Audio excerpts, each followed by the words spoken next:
چونکہ سیرت النبی کی کانفرنس ہے قیام امن کے لیے، تو میں آقا علیہ السلام کا پیغام دینا چاہتا ہوں۔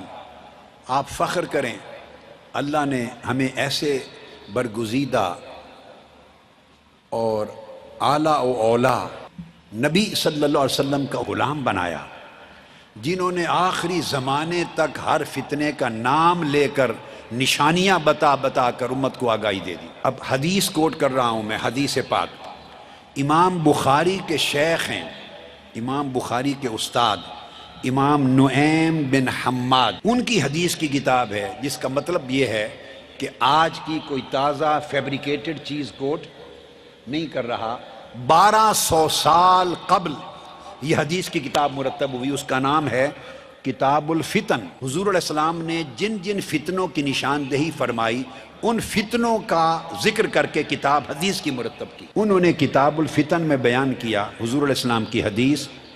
حضرت ابو ہریرہ رضی اللہ تعالیٰ عنہ اس حدیث کے راوی ہیں، فرمایا فَإِذَا خَرَجَتِ الرَّایَاتُ السُّودُ، لوگوں ایک وقت آئے گا، آخری زمانے کا ذکر کیا، کالے جھنڈوں والے اپیئر ہو جائیں گے، کالے جھنڈوں والی ایک جماعت اپیئر ہوگی۔ فرمایا جب بلیک فلیگز، کالے جھنڈوں والی جماعت اپیئر ہو، فَإِنَّ أَوَّلَهَا فِتْنَةٌ، اس کی ابتدا فتنہ ہوگا، وَأَوْسَطَهَا ضَلَالَةٌ، اس کا درمیان گمراہی ہوگی، وَآخِرَهَا كُفْرٌ، اور اس کا اینڈ کفر پر ہوگا۔ اس حدیث کو سن کر، یہ حدیث کتاب الفتن امام نعیم بن حماد کی حدیث نمبر 551 ہے۔ ممکن ہے آپ کے ذہن میں یہ خیال جائے کہ کالے جھنڈوں کا اور کالے جھنڈوں کی جماعت کا ذکر تو ہوا، کیا اس سے یہ بھی پتہ چلتا ہے کہ یہ جو دولہ اسلامیہ، اسلامک اسٹیٹ، آئیسس، یہ ان کا ذکر ہو رہا ہے؟ ممکن ہے اس سے مراد کوئی اور طبقہ ہو۔ اب اگلی حدیث کوٹ کرتا ہوں۔ اگلی حدیث کے راوی مولائے کائنات سیدنا مولا علی المرتضیٰ کرم اللہ وجہ الکریم خود ہے، اور جو حدیث اب کوٹ کر رہا ہوں اس حدیث کا نمبر 573 ہے، وہی کتاب الفتن امام نعیم بن حماد سیدنا مولا علی المرتضیٰ کرم اللہ وجہ الکریم۔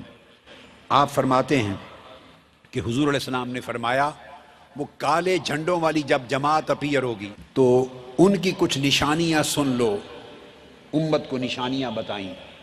فرمایا قلوبہم کزبر الحدید، ان کے دل لوہے کی طرح، لوہے سے بھی زیادہ سخت ہوں گے، بڑے کہتے ہیں نا سنگ دل، یعنی پتھر کی طرح دل۔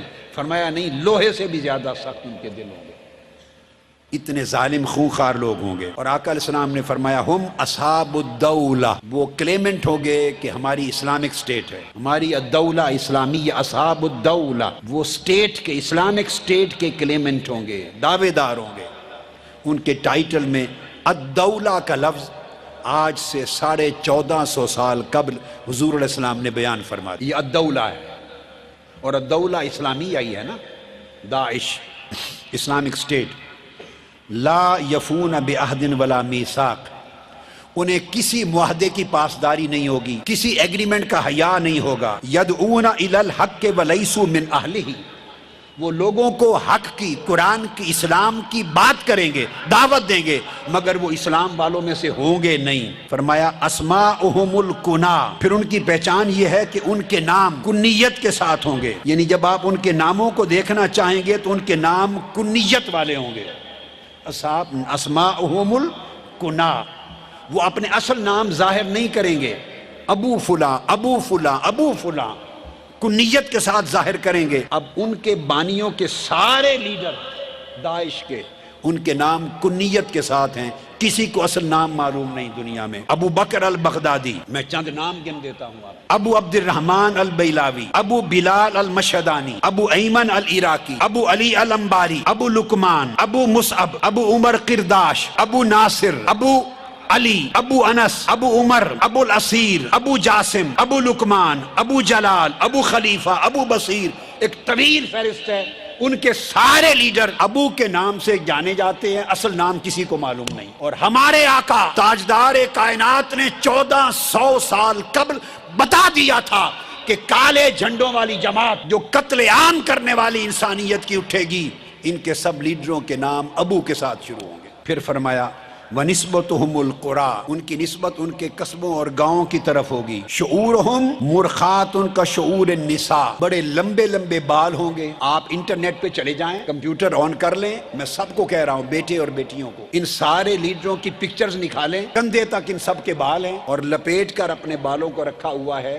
یہ پہلے لیڈر پیدا ہوئے ہیں اتنے لمبے بالوں والے. یہ مسلمان کلچر میں عورتوں کی طرح ان کے بال ہوں گے. اور پھر آقا علیہ السلام نے فرمایا کہ پھر آپ جا کے پکچر دیکھیں، جیسے اونٹ کی کوہان ہوتی ہے، اونٹ کی، اس طرح کپڑے سے اپنے سر اور منہ کو باندھ لیں گے اور کوہان لگے گی، اونٹ کو پتہ نہیں چلے گا کہ کون ہے. آپ انٹرنیٹ پہ چلے جائیں، ان کی تصویریں دیکھیں، سارے اس طرح نظر آئیں گے. حضرت قتادہ روایت کرتے ہیں ابو ذر غفاری رضی اللہ تعالیٰ عنہ سے، فرمایا اول الخراب بمصر، یہ جو فکر ہے امت میں خرابی پیدا کرنے کا مصر سے بھی شروع ہوگا. والعراق، پھر عراق کو اپنے گھیرے میں لے گا، اور اس کے بعد شام کو، سیریا کو گھیرے میں لے گا. اب بتا دیجئے کوئی شک رہ گیا ہے اس بات کا؟ ابو ہریرہ رضی اللہ تعالیٰ عنہ حدیث کی روایت کرتے ہیں، حدیث نمبر 676 ہے.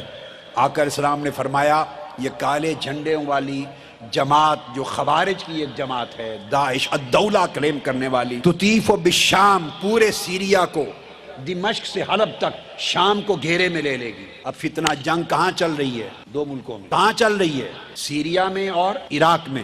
فرمایا تطیف بالشام، شام کو گھیرے میں لے لے گی، وتخشى بالعراق، اور پورے عراق کو اپنے احاطے میں لے لے گی یہ جنگ. آقا علیہ السلام نے ملکوں کے نام بتا دی. شام کو گھیرے میں لے گی، عراق کو گھیرے میں لے گی، مصر کو برباد کرے گی. اور پھر حضور علیہ السلام نے نشانیاں بیان کی، تمام احادیث کو جمع کر کے نشانیوں کو بریفلی کوٹ کر رہا ہوں. فرمایا کالے جھنڈے ہوں گے، لوہے کی طرح سخت دل ہوں گے، الدولہ اسلامک اسٹیٹ کا کلیم کرنے والے ہوں گے. ظہورہم من بادیۃ العراق ونواہیہا، ان کی اپیئرنس عراق کے صحرائی علاقوں سے ہوگی. بادیۃ العراق، عراق کا جو ڈیزرٹ ایریا ہے، نواحی علاقہ اور صحرائی علاقہ، وہاں سے ایمرج کریں گے. پھر سیریا کو گھیرے میں لیں گے. اور فرمایا آقا علیہ السلام نے کہ ان کے سر اور بال اور چہرے کو یہ شکل دیں گے جیسے اونٹ کے کوہان ہوتی ہے، اس کو کپڑا پہنا دیا جاتا ہے. اور ان کا نعرہ ہوگا بکشن بکشن، کل دا پیپل، کل دا پیپل،